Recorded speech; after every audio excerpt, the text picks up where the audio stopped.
Hai, ini adalah wisata Sampulungan. Kalau dari atas, bagusnya guys. Tuh di sana ada kolam renang, bisa berduduk-duduk santai. Di atas sini juga tempatnya sangat luas. Ini adalah wisata Sampulungan.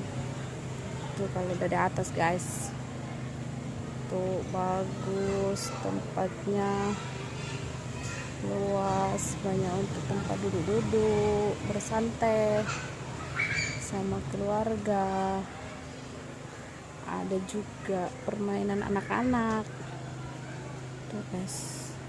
Tapi ini mungkin karena hari lebaran haji jadi agak sepi ya.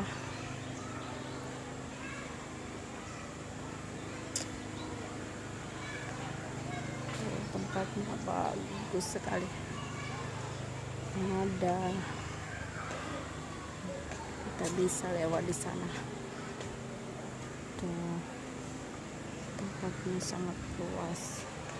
Di sana ada juga kayak tempat kayak kapal-kapal. Di ujung sana ada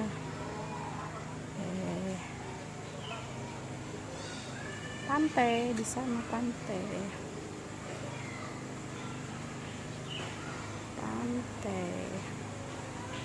Oke.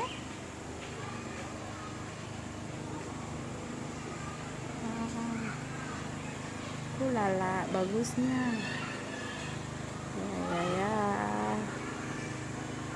Oke, di sana ada pantai.